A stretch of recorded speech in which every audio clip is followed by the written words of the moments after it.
अस्सलामु अलैकुम। सचल न्यूज़ के साथ मैं हूं साइमा खान और यहाँ पे आपको बड़ी खबर देते चलें कि वज़ीर आज़म की वज़ीर आला पंजाब से एक हफ्ते में तीसरी मुलाकात हुई है। अहम खबर आपको दे रहे हैं, वज़ीर आज़म इमरान खान की वज़ीर आला पंजाब उस्मान बुज़दार से एक हफ्ते में तीसरी मुलाकात हुई है, जबकि इस मुलाकात में पंजाब के तरक्याती मंसूबों समेत सूबे की मजमूई सूरत हाल पर भी बातचीत की गई है।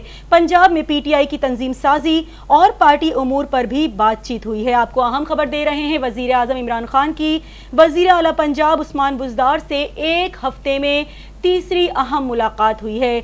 मुलाकात के दौरान पंजाब के तरक्याती मंसूबों समेत सूबे की मजमूई सूरत हाल पर भी तबादला ख्याल किया गया है, जबकि पंजाब में PTI की तंजीम साजी और पार्टी उमूर पर भी बातचीत हुई है। और इसके साथ ही न्यूज़ स्टूडियो से फिल वक्त इतना ही। मज़ीद खबरों और अपडेट्स के लिए देखते रहिए सचल न्यूज़।